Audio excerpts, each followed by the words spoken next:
Aleluia, aleluia. Oh, glória a Jesus, aleluia. A paz do Senhor Jesus, igreja. Amém, aleluia. Podeis assentar. Faça isso glorificando a Deus nessa noite. A Ele a honra, a Ele a glória, a Ele todo o louvor, a Ele toda a adoração. Porque dele, nele, por ele e para ele são todas as coisas. Nós viemos aqui por causa dele, para engrandecer a ele, para bendizer a ele, para sentirmos a sua presença. Irmãos, quando eu tenho a oportunidade de estar em um lugar aonde Deus faz questão de evidenciar um pouco mais da sua presença, como é o caso aqui nessa noite, quando eu falo sobre a evidência da sua presença, Deus é minha testemunha, que isso não tem a ver com o quantitativo de pessoas que se reúnem em um lugar, porque às vezes a gente chega em alguns lugares que pode haver uma multidão, mas se elas estiverem com a expectativa equivocada, nem ajuda, até atrapalha.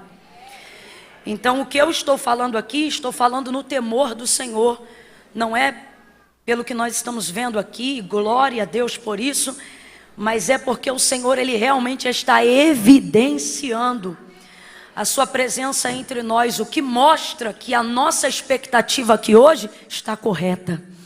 Totalmente nossa adoração e nossa fé está depositada nele. Se isso é verdade, confirme dizendo aleluia, confirme dizendo glória a Deus.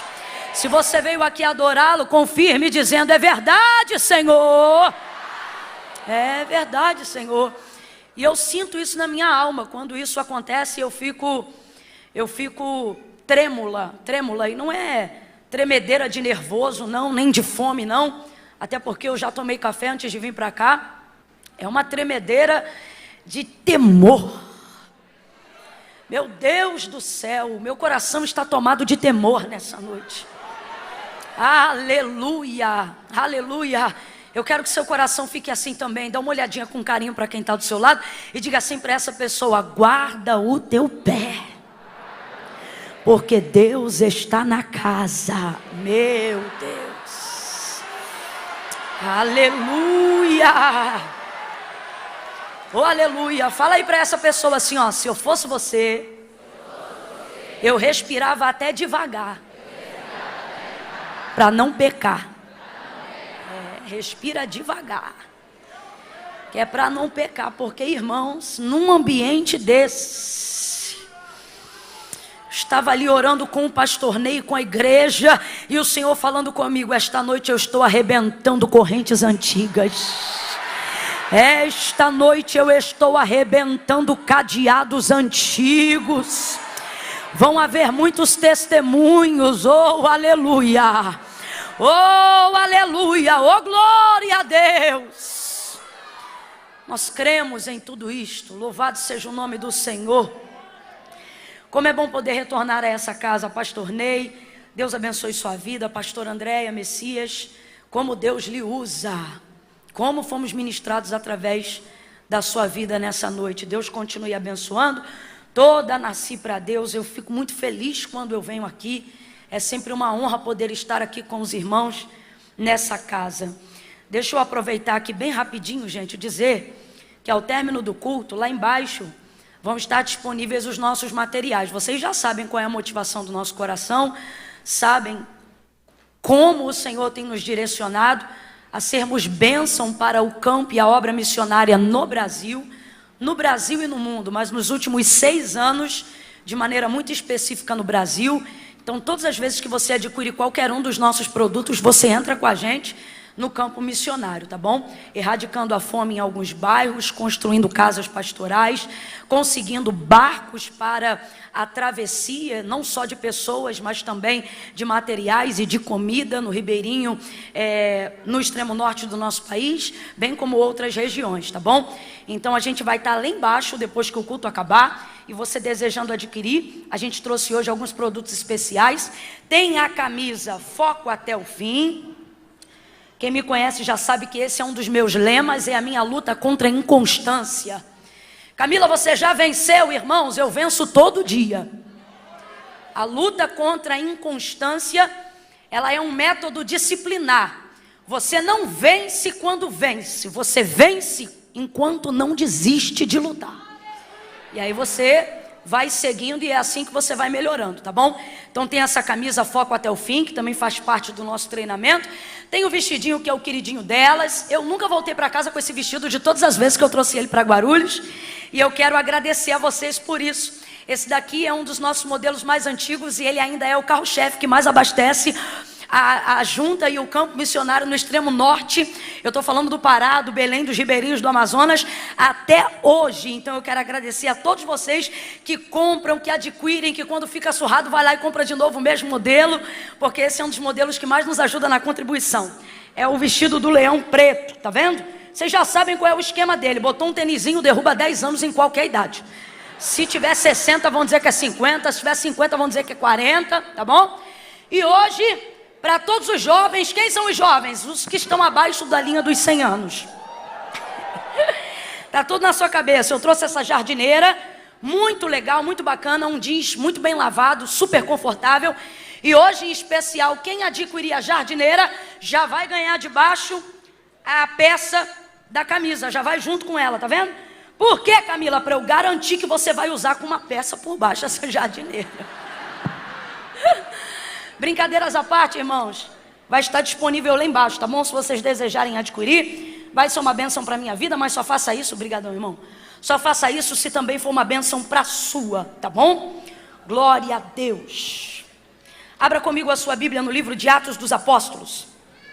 Mãe, sabe o que eu estava pensando? Que a gente podia usar lá embaixo, porque a gente está com muito material, aquela mesa lá perto do ping-pong, só para eu ter a justificativa de quando acabar, a gente poder bater um ping-pong ali. Irmãos, eu estou chocada que tem uma mesa de ping-pong aqui, eu nunca joguei.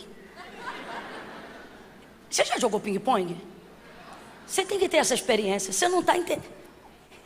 Irmão, é bom demais. Eu tenho percebido algumas igrejas que estão fazendo isso.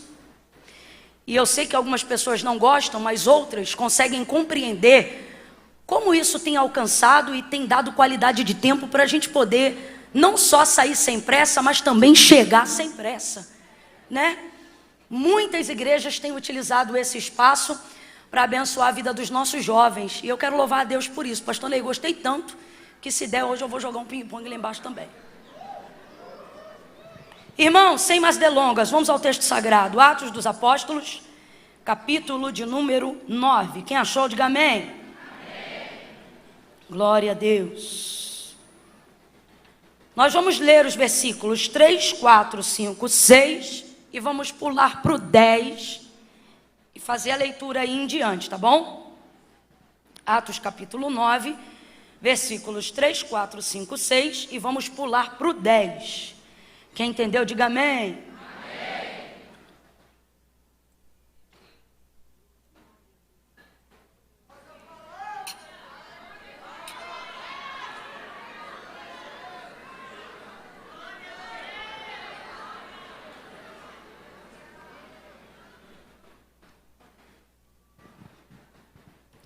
Aproximando-se ele de Damasco na sua viagem, subitamente o cercou um resplendor de luz do céu.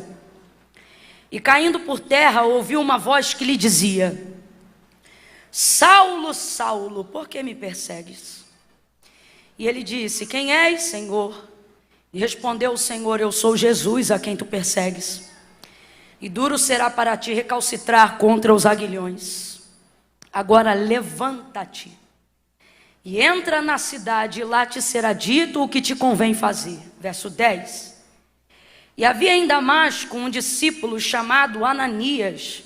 Qual era o nome do discípulo, gente? Ananias. E disse-lhe o Senhor em visão: Ananias. E ele respondeu: Eis-me aqui, Senhor.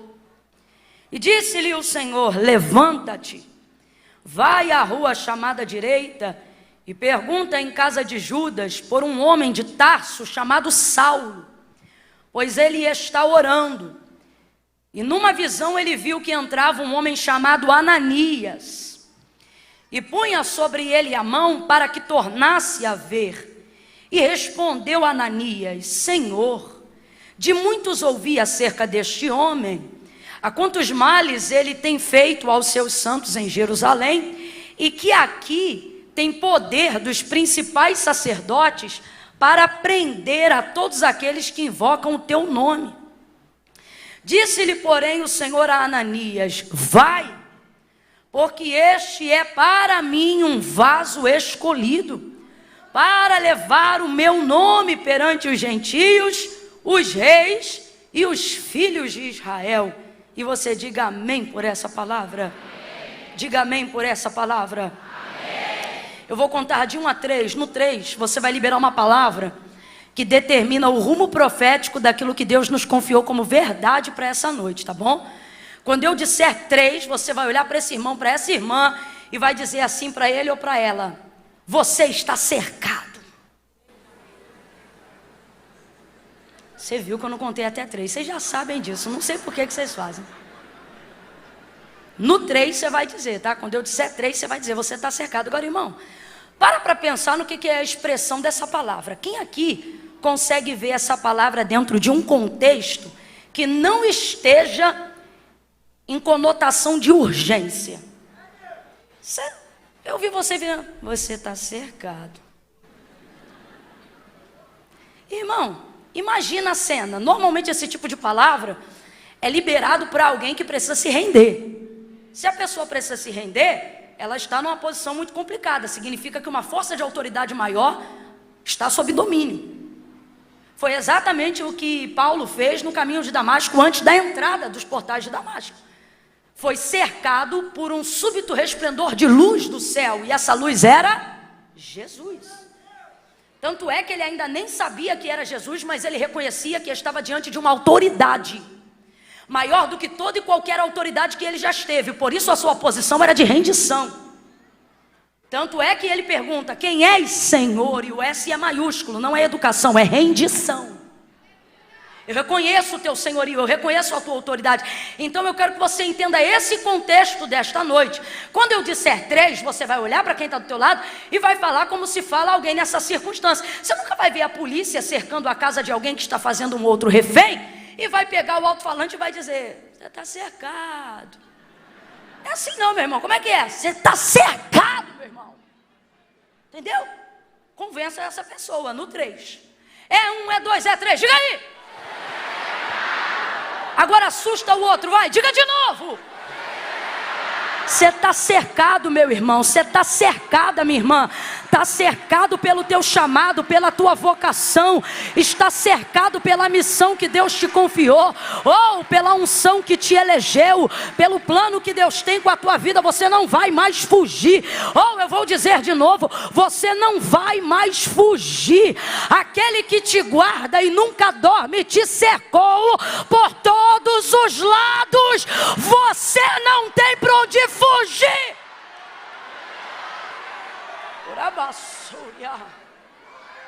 Aleluia! Está cercado, irmão. E quem tem juízo se rende. A palavra no grego aqui utilizada para falar sobre a conversão de Saulo no caminho de Damasco é a mesma palavra no grego utilizada pela atitude de Maria, aquela irmã de Marta e Lázaro. Quando Jesus entra na casa de Marta, Maria era uma mulher, e mulheres não têm a oportunidade de ouvir a palavra dos mestres.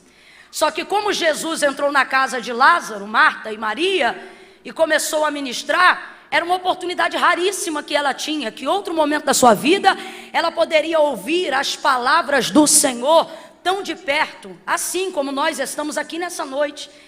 Então Marta, atarefada, cuidando daquela quantidade de pessoas que estava na sua casa para ouvir o Senhor, O texto vai dizer que ela está ali atarefada. Jesus vai dizer: Marta, você está atribulada, está angustiada de espírito. E ela vai estar indignada com Maria, porque o texto vai dizer que Maria quedava-se aos pés de Jesus. Veja, o texto diz que Maria quedava-se. A colocação no grego, ela é essa: quedava-se, caiu depressa, desceu rápido demais. É isso que significa. Agora veja, não é coincidência que a mesma expressão do grego para Saulo seja a mesma em Atos dos Apóstolos capítulo 9. E por que a gente está falando isso aqui? Para poder deixar claro que uma conversão, uma experiência com Jesus, para ser verdadeira, para ser legítima, ela não pode ser nem por força e nem por violência, como diz a palavra.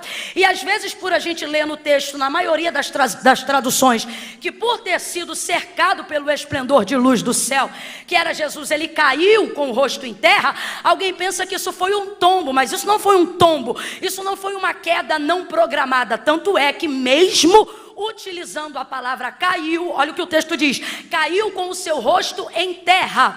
O texto vai dizer que suas mãos estavam espalmadas no chão. Presta atenção, quem cai, cai de qualquer jeito, cai catando cavaco, cai com o cotovelo para um lado, o joelho para o outro, cai ralado, cai de lado, cai de banda, cai se machucando. Vocês estão entendendo o que eu estou querendo dizer? Aí quando você vai olhar a expressão no original, ou seja, no grego, você vai perceber que a expressão, apesar de ter sido traduzida diferente, dependendo da tradução de cada palavra, no grego não há diferença. É a mesma tradução, que não é caiu, mas é quedava-se, que significa desceu depressa. Por que Maria fez isso? Porque ela entendeu que ela estava diante de uma oportunidade única. No caso dela foi voluntário, mas quem disse que no caso de Saulo não foi voluntário? Se uma expressão de conversão e de libertação para ser verdadeira precisa ser voluntária, se ele tivesse caído por imposição ou por impelimento, de que maneira a sua conversão teria sido verdadeira? Se é a própria palavra que admite que não é por força nem por violência, mas é o Espírito que convence o homem do pecado, da justiça e do juízo de Deus. Agora, o que nós podemos admitir aqui é que diante da experiência que ele viveu, a experiência de conversão, ele ouviu a voz, irmão, não foi voz de Camila não, ele ouviu a voz de Jesus na primeira pessoa, sem intermediário profético. Não tem como ouvir a voz de Jesus na primeira pessoa, sem intermediário profético, e não sentir absolutamente nada. João vai ficar estatalado na visão da ilha de Patmos no Apocalipse, quando ele ouve a voz de Jesus glorificado diante dele. O texto diz que ele vai cair como morto. Não tem como, é a voz de Jesus. E ele está vendo aquela voz se manifestar por intermédio de uma luz que o cercou por todos os lados. Então por que Paulo vai tão depressa ao chão? Porque Deus o derrubou? Não. Quando o Senhor quer converter, ele não derruba. Não é sobre isso, eu estou falando daquilo que acontece de dentro para fora. Simplesmente Saulo foi fiel à experiência que ele estava tendo.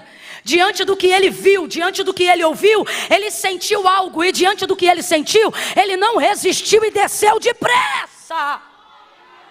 Algumas conversões só não se completam, não porque Jesus não se manifestou, mas porque a gente é resistente a admitir a experiência que teve diante dele. Ele não, ele vai ser fiel ao que ele viu, vai ser fiel ao que ele ouviu, vai ser fiel ao que ele sentiu. E qual é o resultado disso? Rapidamente ele foi ao chão, e agora com a cara no chão. Que posição é essa? Joelho em terra, mão espalmada e boca no pó. Se isso não é rendição, eu não sei mais o que é. É válido aqui dizer que eu não estou falando de alguém que é leigo. Eu estou falando de um homem que é romano. Eu estou falando de um homem que, apesar de ser hebreu, ele serve toda uma guarda romana. Eu estou falando de um homem que presta reverência a César. Eu estou falando de um homem que se inclina ao Império Romano. Eu estou falando de alguém que sabe o que é reverenciar, descer. Eu estou falando de alguém que já conquistou outras pessoas e outros lugares e sabe identificar uma posição de rendição. Ele não ficou assim por acaso. Ele ficou assim para reconhecer que a autoridade de Jesus era a maior autoridade sobre ele naquela hora. Era uma maneira de dizer: eu não vou fazer nada a não ser o que tu queres que eu faça. Eu estou rendido a esta experiência sobrenatural que eu estou tendo diante da manifestação da tua voz. E ali ele ficou. Uma vez rendido, de mãos espalmadas, e como diz o texto, com a cara no chão, ele pergunta: quem és, Senhor? E o Senhor responde para ele no cerco de luz: eu sou Jesus a quem tu persegues. Ora, vassoura. Eu sou Jesus a quem tu persegues. Eu sou Jesus a quem tu persegues. E duro será para ti recalcitrar contra os meus aguilhões. O Senhor lhe respondeu a pergunta, porque Deus não quer deixar ninguém em dúvida. No seu processo de conversão, no seu processo de libertação, no seu processo aí do seu chamado, Deus não quer que você seja uma pessoa cheia de questionamentos. Camila, se isso é verdade, por que mesmo depois de conhecer a Jesus, eu tenho alguns questionamentos, algumas perguntas que eu dirijo a Ele, mas Ele não me responde? Talvez porque você esteja perguntando de pé. Camila, eu não entendi, vai entender agora. Ele ainda nem sabia que era Jesus, mas por causa do que ele sentiu e do que ele ouviu, ele fez isso de lá de baixo, reconhecendo seu senhorio. Ou seja, primeiro ele reconheceu o senhorio da autoridade que estava sobre ele naquele lugar e naquele momento, e depois é que ele quer saber quem é. Então veja, quem és, Senhor? Ele vai perguntar isso depois de ouvir a voz de Jesus lhe dizer: Saulo, Saulo, por que me persegues? E o Senhor vai então lhe responder: eu sou Jesus a quem tu persegues. O Senhor não tem prazer de te deixar em dúvida. Camila, mas por que ainda assim eu estou em dúvida diante de algumas coisas do meu chamado, diante de algumas coisas do meu encontro com Jesus? Se Ele tem todas as respostas, por que Ele não responde os meus questionamentos? Visto que você está dizendo aí que Ele não tem prazer nas minhas dúvidas, é porque na maioria das vezes a gente primeiro quer saber o que Ele quer da gente, para saber o quão rendido ficaremos. Na maioria das vezes, a grosso modo, para todo mundo entender, a gente está fazendo essa pergunta de pé. Deixa eu ver primeiro o que Ele vai me dizer, para ver se vale a pena eu me render. Deixa eu ver primeiro o que Ele vai me dizer, para ver se vale a pena eu sair do trabalho que eu estou. Deixa eu ver primeiro o que Ele vai me dizer, para saber se eu termino esse relacionamento ou não. Deixa eu ver primeiro o que Ele vai me dizer, para saber se eu mudo de casa ou não mudo.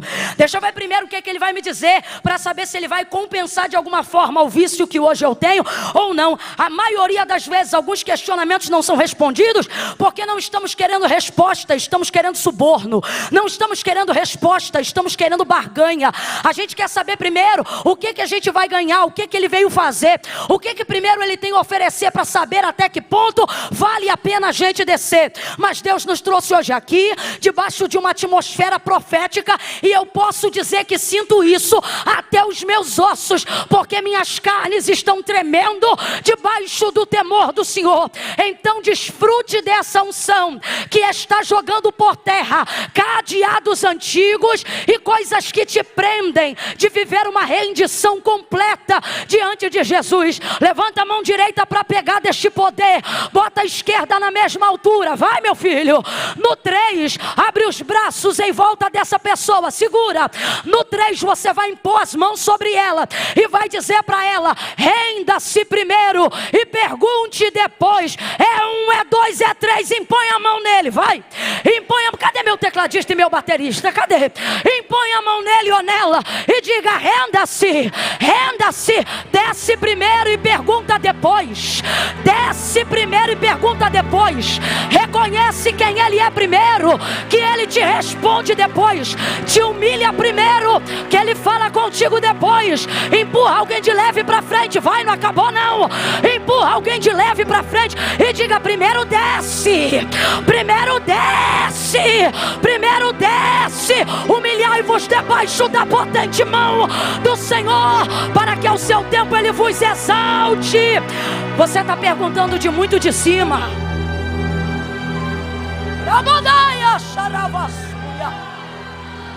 Desce. Deus não veio negociar com você, Ele veio aferir a tua obediência. Vou falar de novo. Deus não veio negociar com a gente, Ele veio aferir a nossa obediência.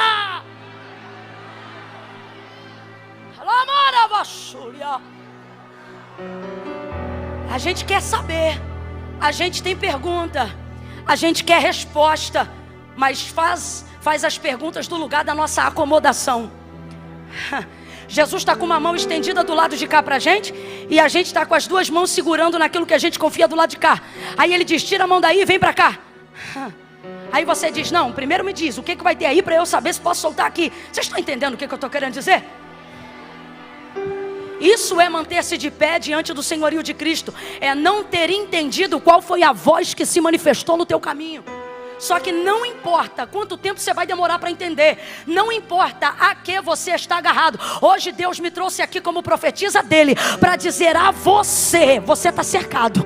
Não importa em que você se agarrou, não importa qual é a tua desculpa justificativa ou a tua pergunta que eu ainda não respondi. É você que decide quanto tempo isso vai demorar. Se você vai usar da tua força e da tua energia para fugir do chamado que eu te confiei, ou se tu vai ficar preso entre aonde está e aonde quer chegar por não obedecer ao meu chamado no meio desse caminho. Você está entendendo que ele nem entrou em Damasco e também não está mais em Jerusalém? E tem gente com ministério aqui assim nessa noite, tem gente com a vida aqui assim nessa noite. Você já não está onde esteve, mas também não chegou aonde quer chegar. Você sabe aonde quer chegar, mas por que não chegou? Porque Jesus parou no meio do teu caminho para poder te mostrar que você não vai passar pela porta do destino do teu futuro sem primeiro reconhecer que a autoridade é dele, que o governo é dele, que a graça é dele e que ele não quer a sua metade,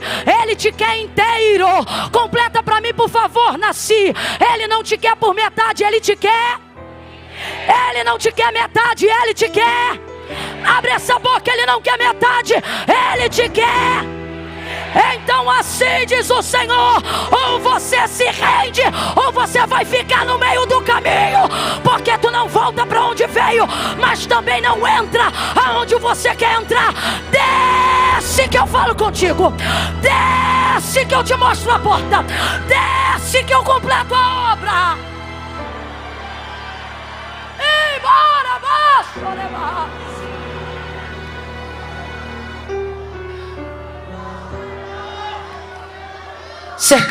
cercado por todos os lados. Quem é o Senhor? Reconhecer o senhorio. Tem gente que complica muito. Complica muito. Com todo carinho. Como a gente não sabe quem é, vamos dizer que é todo mundo para ninguém ficar sem graça. Olha para quem está do teu lado e diz: está complicando muito. Você para de complicar as coisas de Deus. Pode parar. Ei, acaba com isso. Não, porque depois que eu terminar o seminário, não, porque depois que eu frequentar essa igreja 1 ano, não, depois que eu conhecer o pastor direito, que eu ainda não conheço. Meu irmão, não é o pastor que está diante de você, não. Pastor só reconhece quem Deus chama. Quem chama é Deus. Não, depois que eu ver como é que são essas irmãs, eu vejo se eu participo da confraternização. Não, deixa eu primeiro olhar os jovens, deixa eu primeiro entrar no Instagram de todos eles.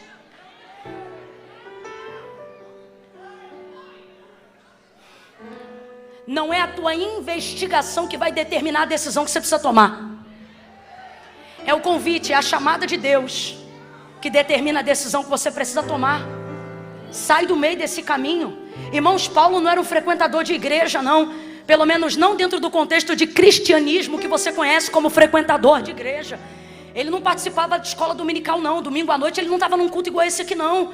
Eu estou falando de um homem sisudo. Para que ele queria entrar em Damasco? Para levar presos aqueles que ele considerava pertencerem a uma seita, porque ele não acreditava que Jesus era o Cristo, mas que era mais um dos charlatões da época que se levantou para perverter o povo da lei. Ou seja, eu não estou falando de alguém que é quebrantado, que é sensibilizado, não. Mas estou falando de alguém que é capaz de diagnosticar quando a experiência do chamado é verdadeira.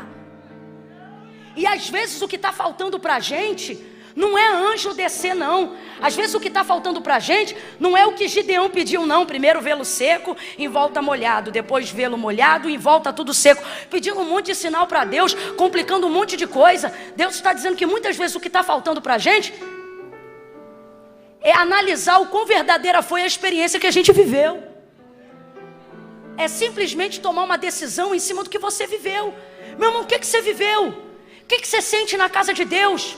Quando a palavra de Deus está sendo pregada, de que maneira ela se aplica na sua vida? Quando Deus enche a boca de um profeta e te entrega um recado dizendo te ungir para curar, até que ponto você se relaciona com isso? Quando alguém libera daqui de cima a palavra da verdade, de que Jesus é o caminho, a verdade e a vida, de que forma você vê ele se apresentando no teu caminho e te chamando? Ah, Camila, eu não sinto nada. Mentira. Se a tua experiência não fosse verdadeira, você não estava nessa noite, nesse lugar de adoração só a ele. Você reconhece o som dele, você sente a presença dele, você sabe quando é ele que está falando. Então não vem para cá tentar deslegitimizar a tua experiência por causa de pessoas que não viveram o que você viveu. E por que muitas vezes a gente não desce, não se rende, não decide e não reconhece? Porque a gente quer que outras pessoas que não viveram o que nós vivemos respalde a experiência que tivemos. Por exemplo, a Bíblia diz que Saulo estava acompanhado de mais 2 soldados, e esses 2 ficaram apavorados, mas não ouviram voz nenhuma. Em outro texto vai dizer que eles ouviram sim, o que eles não viram é a luz. Camila, mas teve divergência. Teve. Sabe por que teve divergência entre eles? Porque Jesus não apareceu ali para chamar eles, Jesus não apareceu ali para salvar eles, Jesus não apareceu ali para entregar uma vocação para eles.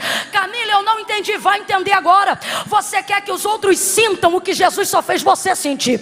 Você quer que os outros respaldem um chamado que ele só fez quando chamou você.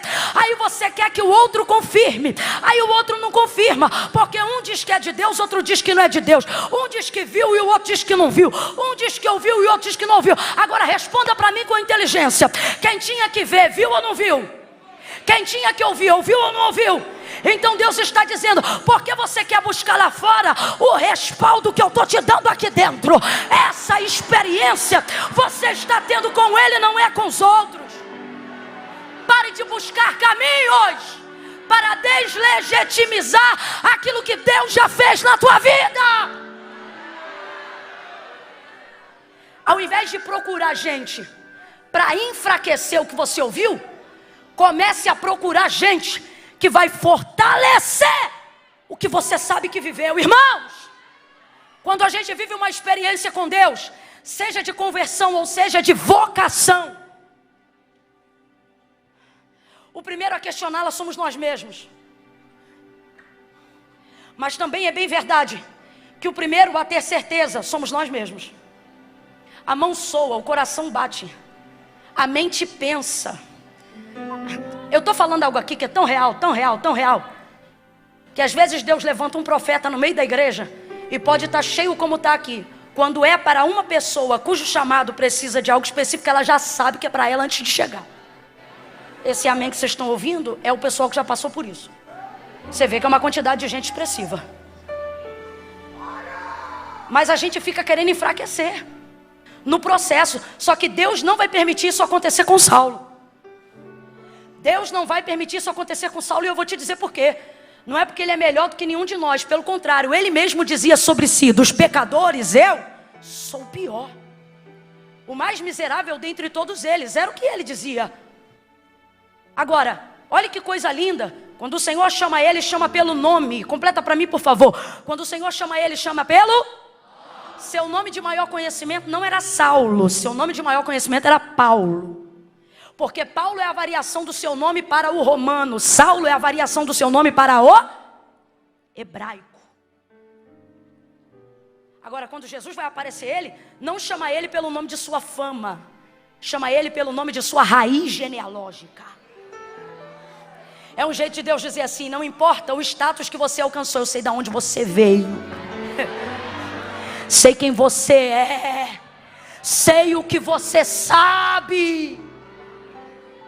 Aí é tão lindo porque o texto no grego não vai estar Saulo, Saulo, como na tradução para português nós falamos, mas vai estar Shaul, Shaul, que se fosse traduzido fielmente Shaul, Shaul, nada mais seria do que Saul, Saul.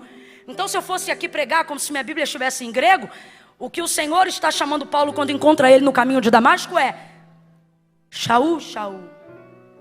Ou para nós no português, Saul, Saul. Agora, qual é o significado do seu nome no hebraico? O que significa Saul? Você lembra do primeiro rei de Israel? Como ele se chamava? E por causa deste nome, Saul, ficou muito claro porque Deus escolheu Saul para ser o primeiro rei. O significado do seu nome nada mais é em razão de ter sido o primeiro rei de Israel. Você lembra como o Senhor o elegeu para ser rei?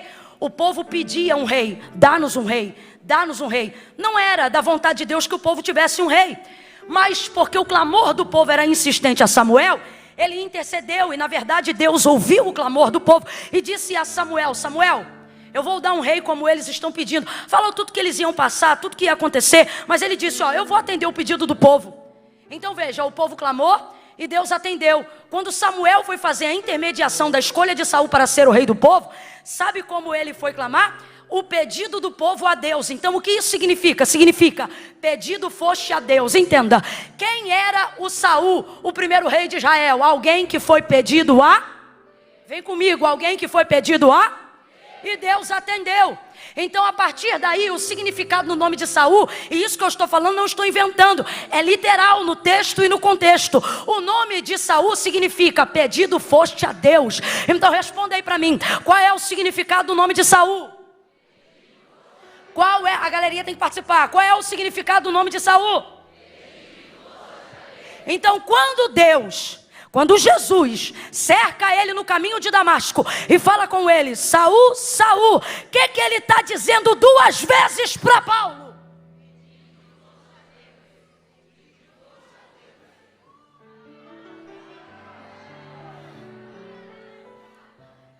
É por isso que ele está cercado. Abra a boca e complete de novo, porque isso é didático. É por isso que ele está. Vem, igreja, é por isso que ele está. Porque Deus não está ali para atender o clamor do coração dele. Deus está ali para atender o clamor da igreja que ora pelo perseguidor. E eu não estou inventando não, bota essa cuca para funcionar.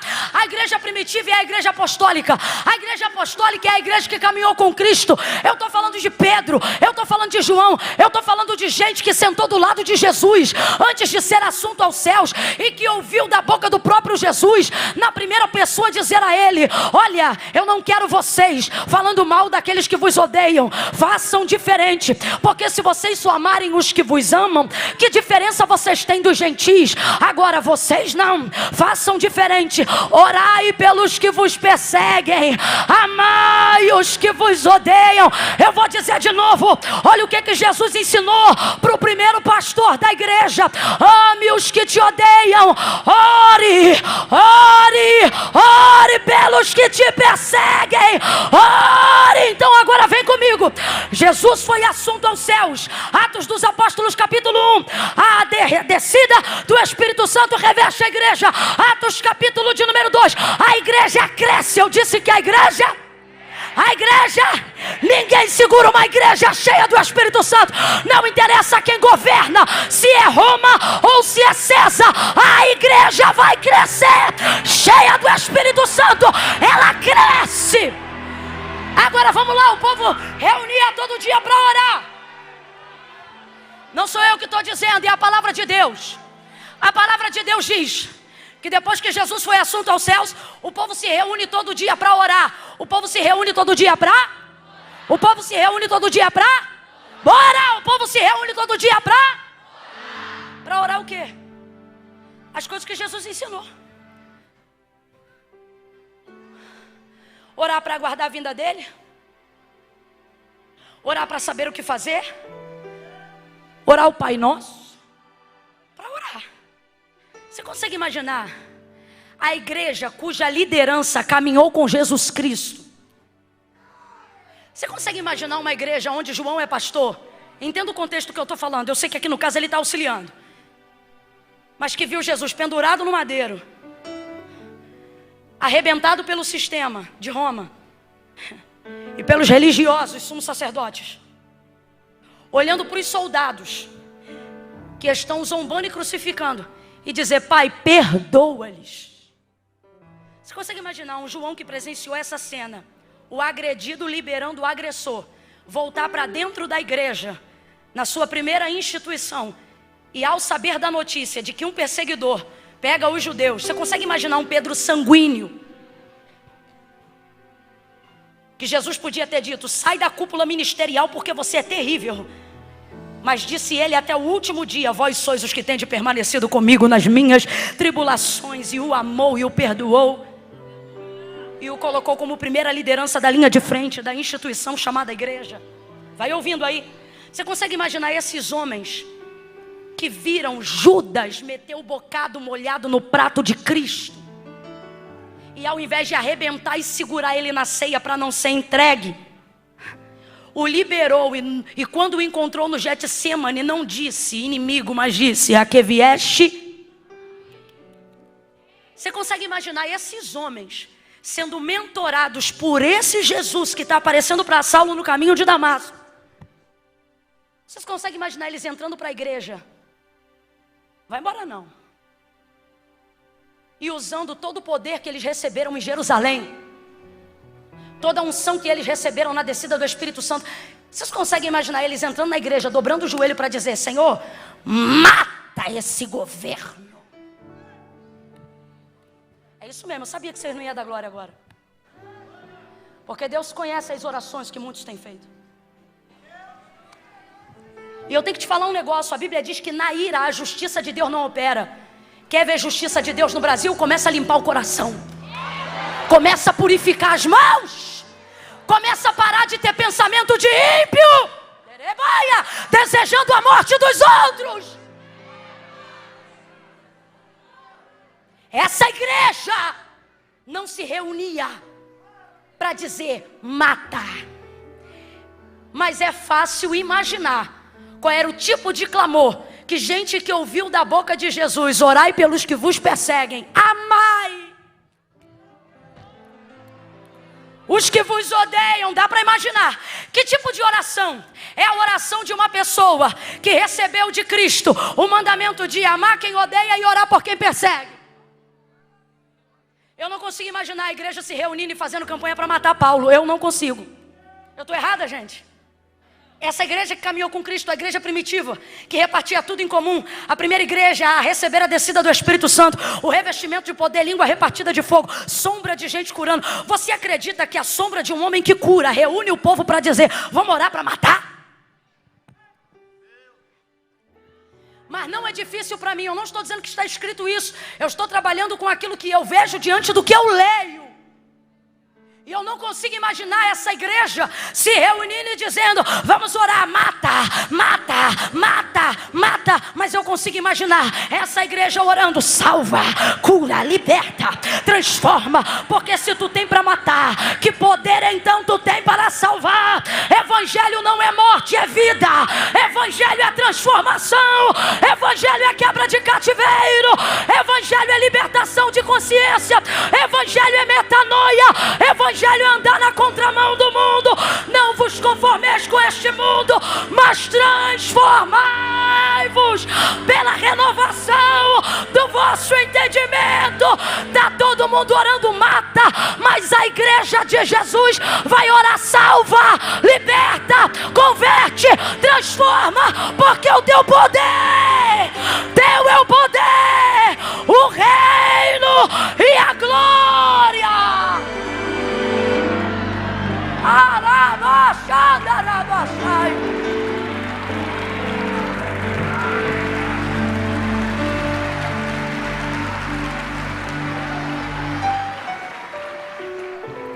Aí agora, não por coincidência, chega Jesus para Saulo, para Paulo, e diz: Saul, Saul, Shaul, Shaul, Saulo, Saulo. O que ele está dizendo? Pedido foste a Deus. Pedido foste a Deus. Vou correr, vai não, pedido foste a Deus. Não, quem é crente é minha mãe, eu não sou não. Pois é, mas Deus não tem compromisso com você, Deus tem compromisso com quem te pediu. Pedido foste a Deus. Não, não, não, não. Mas o meu vício com bebida é mais forte do que o que pregam na igreja. Eu não vou ser crente hoje não. E o Senhor está dizendo, vai sim. Porque meu compromisso não são com tuas caixas, não é com teu vício. Meu compromisso é com quem dobra o joelho todo dia dizendo, por favor Deus, salva ele. Por favor Deus, liberta ele. Por favor Deus, faz uma obra na vida dele. Deus, ele não te quer, mas eu quero. Ei, lembra Mateus capítulo 15, verso 21? A cananeia saía gritando atrás de Jesus. E inteligentemente ela dizia, filho de Davi, tem misericórdia de mim. Mas peraí, ela não foi buscar pela filha que era endemoniada? Não era a filha que estava possessa por espíritos imundos? Mas olha o clamor da cananeia, filho de Davi, tem misericórdia de mim. Filho de Davi, tem misericórdia de mim, que minha filha está miseravelmente endemoniada. Resumindo a história, Jesus salvou a vida da filha dela, ou melhor, perdão, Jesus libertou a vida da filha dela. Aí eu te pergunto, possuído quer libertação? Possuído tem poder de escolha? Está com a mente possessa, vai pedir o quê? Vai escolher o quê? Ele está manietado. Só que a mãe que era livre foi atrás de reconhecer o senhorio de Cristo. E assim como Saulo, ela não dizia Senhor com S minúsculo, mas com S maiúsculo, reconhecendo o seu senhorio. E ela gritava, Senhor, filho de Davi, tem compaixão de mim. E por compaixão dela, Deus libertou a filha dela. Camila, eu não estou entendendo. Ele está dizendo, qual é o pedido que você tem feito para mim? Você quer que eu vá buscar quem? Você quer que eu liberte quem? Qual é o clamor da igreja? Qual é o clamor da igreja?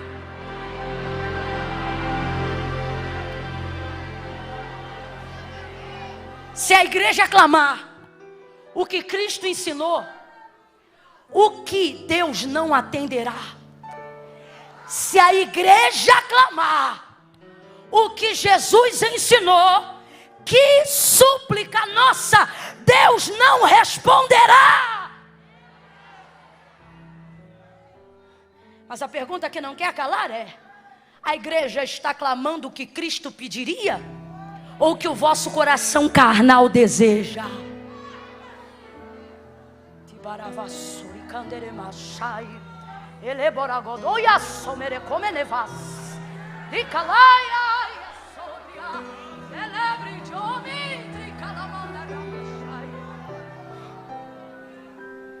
Ele repete duas vezes. Saul, podia ter sido uma só, mas ele repete duas. Ele fala duas. Ele fala quantas vezes? Ele fala quantas vezes? Ele fala quantas vezes? Está falando e está confirmando. O que ele está dizendo? Não vai ser outra coisa senão o que eu estou dizendo. Então assim, que bom que ele se rendeu, que ele reconheceu, que ele legitimou a experiência. Porque meu irmão, se não fosse desse jeito, não ia ter jeito que tirasse ele do jeito que Jesus queria fazer. Porque olha o que ele está dizendo. Pedido foste a Deus, pedido foste a Deus. Quem é Jesus? Cumprimento da vontade de Deus, o verbo vivo que se fez carne. Existiu desde sempre, verbo vivo, mas só vimos depois que se manifestou em carne. Quem é Jesus Cristo? Cumprimento da vontade de Deus em realidade física. Então o que Jesus está indo fazer ali na conversão de Saulo no caminho de Damasco? Convertê-lo. Eu não vim aqui porque você é bonitinho, não vim aqui porque você é legal, eu vim aqui porque eu vim cumprir uma vontade do meu Pai, que está ouvindo a oração da igreja em meu nome. Porque a palavra de Deus é fiel. E foi o próprio Jesus que disse, João 15, tudo que pedirdes em meu nome, receberá, ele vô-lo concederá. Aí o homem está lá caído, mas o Senhor não despede ele caído. O Senhor diz para ele, agora levanta-te. É por isso que não tem problema nenhum se tu tiver que descer hoje o mais baixo na presença de Deus. Se for na presença de Deus, não importa. Eu quero que você seja boca de Deus para a vida de alguém aí agora. Diga para essa pessoa, se for para descer na presença de Deus, diga para ele assim, vá o mais baixo que você aguentar.